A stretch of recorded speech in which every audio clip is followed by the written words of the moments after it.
dia.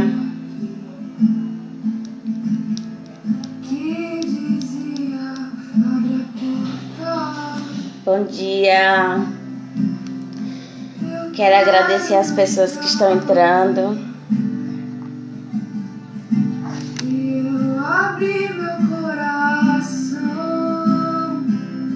Vamos iniciar essa manhã com a oração. Pedir ao Espírito Santo de Deus para abençoar esse dia.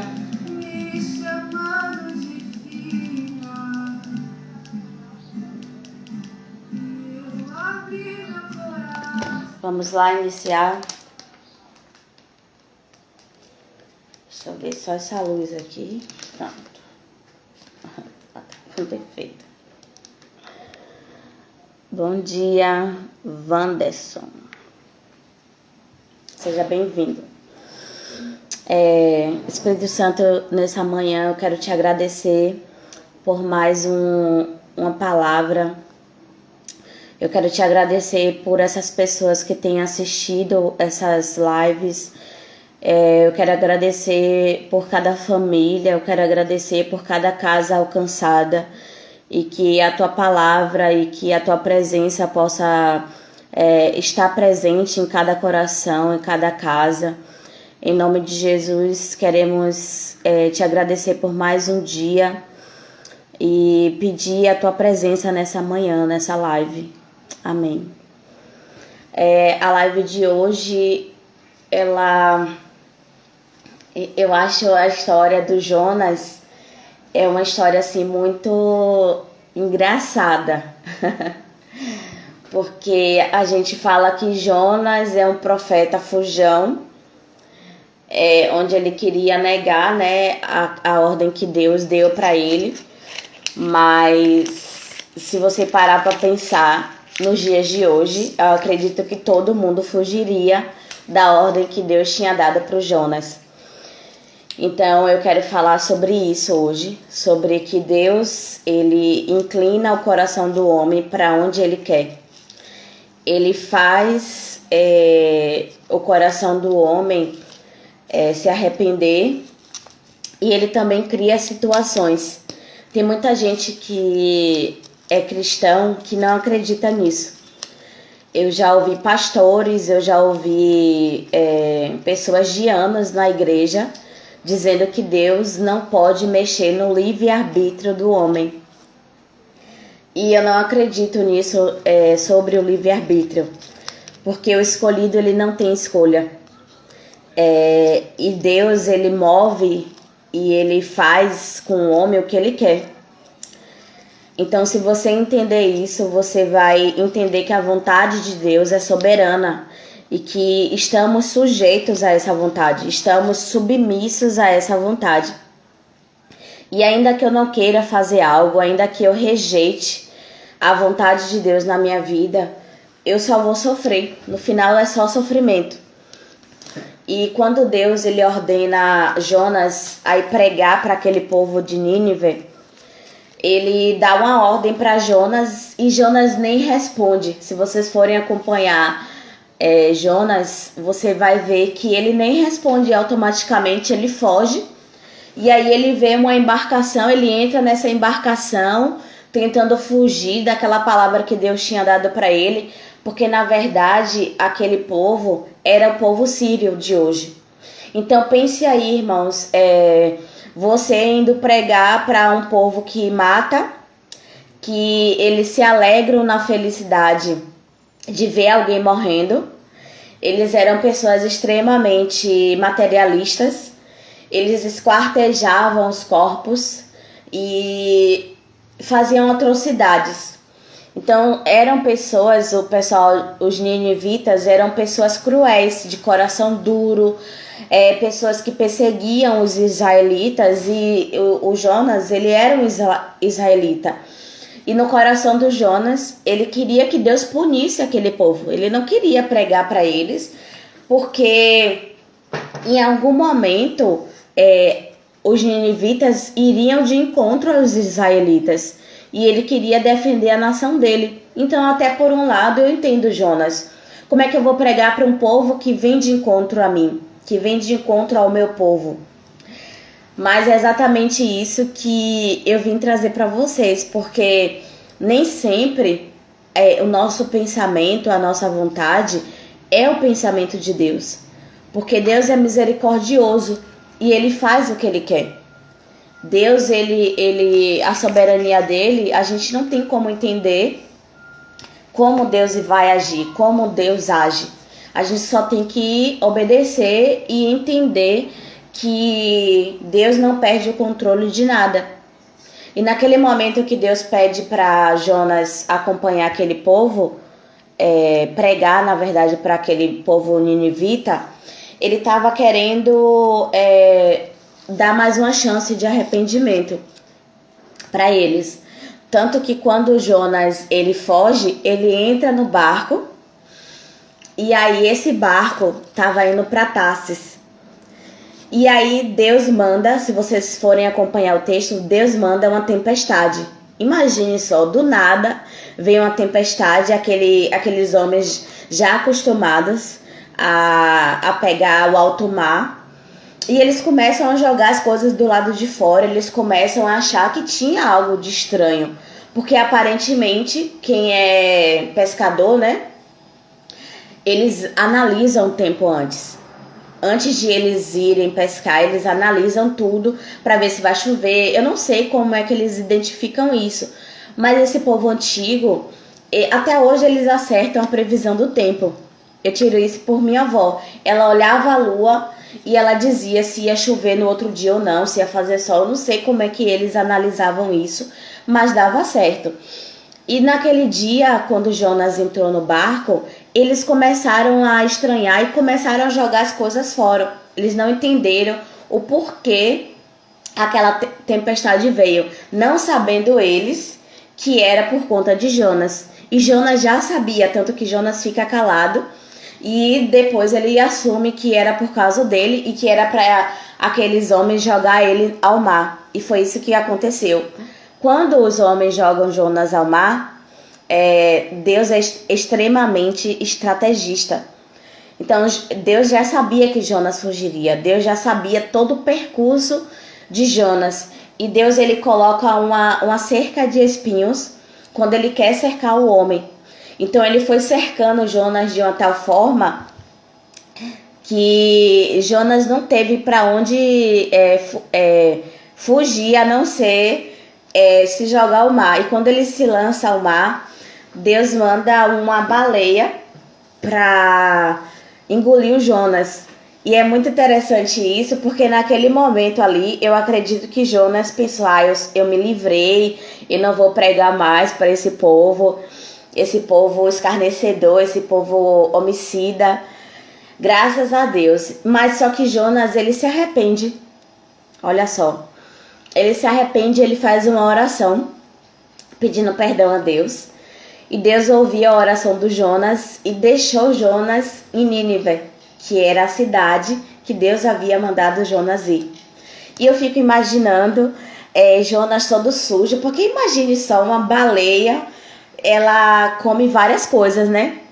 Eu acredito que além dos animais, tem aquelas águas marinhas, tem objetos que podem ser lançados ao mar e a baleia pode engolir. E Jonas todo sujo, sendo vomitado pela baleia, e aí teve que se limpar e tal. E é muito interessante que quando Jonas ele vai pregar para esse povo, que era totalmente idólatra também, o povo de Nínive, eles eram idólatras, cruéis, perversos, e eles só orgulhavam disso, eles não se arrependiam. E o que eu acho interessante é que Jonas ele teve medo. Ele teve medo de ir pregar para aquele povo, ele teve medo e o coração do Jonas, ele queria que Deus se vingasse daquele povo. Ele queria que Deus matasse todos eles, porque os ninivitas eram uma ameaça para os israelitas. E além das atrocidades que eles faziam naquela época, porque na verdade, se você for parar para pensar, os sírios hoje, eles ainda continuam um povo cruel, um povo com coração duro. E são aqueles homens bomba, aqueles homens que fazem atrocidades ainda hoje. Imagine só você sendo ordenado por Deus para pregar para um homem bomba. A primeira atitude que você teria, que eu teria, era fugir. Não, Deus, eu não vou fazer isso. Mata esse povo já matou tanta gente. Eles não merecem o arrependimento, eles não merecem o teu perdão. E o nosso olhar humano é de vingança, o nosso olhar humano é de não perdoar, o nosso olhar humano é mata esse povo, apedreja. E eu acredito que sim, que nos dias de hoje a gente agiria como Jonas. Eu não queria pregar para um povo que mata outro povo e se orgulha disso. Mas não foi isso que aconteceu. Jonas obedeceu depois de Deus ter cercado o caminho dele e pregou para aquele povo. E ao pregar para eles, eles se arrependeram. Deus ordenou para Jonas falar que durante 40 dias, se eles não se arrependessem, eles seriam mortos, a cidade seria destruída. E eu quero que vocês acompanhem o texto. Jonas 3 fala assim: ainda 40 dias e Nínive será destruída. Foi o que Jonas saiu pela cidade pregando. E a Bíblia diz que a cidade era mais ou menos uns 3 dias para Jonas percorrer, para que toda a cidade ouvisse aquilo que Deus estava mandando Jonas entregar a mensagem. E aí a palavra vai dizer lá em Jonas 3:10 que Deus viu o que fizeram, como se converteram do seu mau caminho. Deus mudou de ideia quanto ao mal que tinha dito que eles faria. E aí, nesse momento, Jonas fica muito irado com Deus, porque como assim, Deus? O Senhor deu 40 dias, eles se convertem em um dia, e aí o Senhor não vai destruir mais eles, porque a vontade de Jonas seria essa, que destruísse aquele povo. E aí Jonas começa a ter um diálogo com Deus, e ele fala que ele prefere morrer naquele momento do que ele continuar obedecendo à vontade de Deus. E eu acho muito interessante isso, porque realmente a gente age assim. Ah, Deus, se o Senhor não fizer o que eu quero, eu não vou mais te servir. Se o Senhor não fizer o que eu quero, eu não vou mais fazer algo, né? Ou então a gente fica revoltado. Ah, não vou orar porque eu orei e não aconteceu, né? Então eu não vou fazer. E a gente age exatamente como Jonas. Jonas teve vontade de morrer. Imagine só. Jonas, ele teve vontade de morrer porque Deus não fez aquilo que ele queria. E quantas vezes eu e você, a gente se revolta com Deus porque ele não faz aquilo que a gente quer naquele determinado dia, naquele determinado tempo. E aí Deus fala com Jonas: você acha razoável você sentir raiva?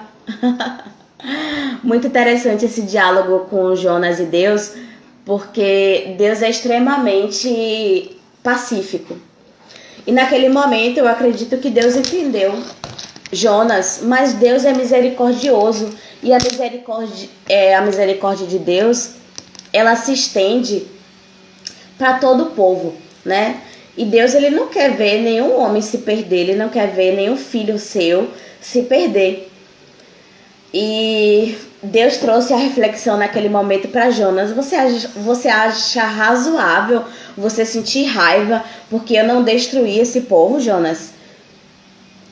Quer dizer que eles se arrependeram. Eu acredito que Deus gerou arrependimento no coração daquele povo, porque até o rei rasgou as vestes e se arrepende das atrocidades que ele fazia. Imagine só, até o rei daquela cidade se arrependeu de tanta maldade que eles faziam, de tanta crueldade. Mas o ponto que eu quero que vocês entendam é que Deus muda o coração do homem. Deus, ele muda o coração daquela pessoa que você tem orado, que você acha que não tem mais jeito, que você acha que já está perdido, esse filho que está no mundo, está iludido, né, pelas coisas que o mundo oferece. Mas se você acha que, não, não tem mais jeito para ele já foi longe demais. E para Deus não há impossíveis. Se você confiar e entregar na mão de Deus, ele vai inclinar o coração do homem para onde ele quiser. Só basta que você obedeça, só basta que você esteja na posição a qual Deus pediu para que você estivesse. E é interessante isso porque aquele povo, ele se converte no primeiro dia que Jonas foi pregar. E aí Jonas sai dali e Jonas muito revoltado, né? Porque Deus não destruiu aquela cidade, porque ele queria que Deus destruísse realmente aquele povo. E Deus não fez isso, Deus não fez a vontade do Jonas. Simplesmente Deus, ele fez a vontade dele. Porque a vontade de Deus, ela sempre vai prevalecer nas nossas vidas. E Deus, ele fez crescer uma árvore para que Jonas não ficasse debaixo do sol. Deus alimentou Jonas e o que eu acho interessante nisso é que Deus sempre é detalhista. Ele sempre cuida da gente, ele sempre dá o alimento na mesa, ele sempre dá vestes e a gente sempre reclama. O ser humano nunca está satisfeito com nada. Sempre a gente acha alguma coisa para dizer, mas se eu tivesse tal coisa, né? E sempre Deus está cuidando da gente. A gente que não para agradecer os detalhes. Então Deus, ele se agrada com o coração grato. Então seja grato com aquilo que Deus tem colocado na sua vida, com aquilo que Deus tem proporcionado. Mas nunca reclame daquilo que Deus vai fazer. Nunca reclame da misericórdia de Deus, né? Porque se Deus ele está permitindo com que essa pessoa que você tem orado esteja com o coração duro, esteja longe da presença dele, se acalme. Uma hora essa pessoa vai se arrepender, porque Deus ele cria circunstâncias. Se você for ler o livro todo de Jonas, é bem pequeno, só tem 4 capítulos. Você vai ver que em todo o tempo, Deus que fez todas as coisas. Deus que moveu a tempestade, Deus que moveu Jonas até lá, Deus que envia a baleia, Deus que faz crescer planta, Deus que dá o alimento. É Deus que faz tudo, porque Deus ele é soberano. Então, se Deus não fizer, quem é que vai fazer? Não fique achando você que na força do seu braço você vai conquistar algo, que você vai convencer alguém. Não. Deus é que realiza, Deus é que muda, Deus é que quebranta, Deus é que faz o vaso, ele que molda o vaso da forma que ele quer. Ele quebranta o coração do homem do jeito que ele quer. E Jeremias vai dizer, acaso pode o vaso mandar no oleiro? Exatamente isso. A gente não pode mandar naquilo que Deus quer, naquilo que Deus vai fazer. Então Deus muda o coração do homem, sim. Deus inclina o coração do homem para onde ele quer, sim. E Deus gera o arrependimento no coração do homem, sim. E eu acho interessante que a oportunidade que Deus nos dá é sem limites, né? Porque Deus poderia sim exterminar aquele povo naquele momento, sabendo que eles poderiam falhar futuramente. Se vocês forem para o livro de Naum, vocês vão ver que Deus ele destrói a cidade de Nínive. Depois, provavelmente aquele povo voltou às práticas antigas, eles voltaram a fazer tudo que Deus havia gerado no coração deles naquele momento para eles não cometerem mais. E eu quero trazer à memória de vocês exatamente isso. Quando Deus ele nos dá uma nova oportunidade, quando Deus ele gera o arrependimento no coração da gente, quando Deus ele dá a oportunidade para o homem mudar, ele não se lembra mais do que você fez, mas o que ele quer é que você mude, que você não cometa mais os erros, porque ele não vai lembrar. Ele também quer que você não volte mais ao lamaçal do pecado a qual você tinha cometido. E infelizmente esse povo voltou às práticas antigas, e aí Deus não teve outra forma de fazer a não ser destruir aquela cidade que era tão grande, que era próspera, né? Porque eles tinham amor ao dinheiro, eles eram totalmente materialistas, mas eles voltaram às práticas antigas. Então, se Deus está gerando hoje no seu coração arrependimento, se Deus está trazendo para você a oportunidade de perdoar o seu próximo, se Deus está trazendo a oportunidade de você mudar, mude, perdoe. Não deixe para amanhã o que você pode fazer hoje. E creia e entenda que é Deus que faz e move todas as coisas. Amém? Que o Senhor possa estar com vocês durante esse dia. Que a graça e a paz do Senhor estejam com vocês. E que vocês permaneçam firmes, sabendo que Deus muda e move o coração do homem para onde Ele quer. Amém? Deus abençoe.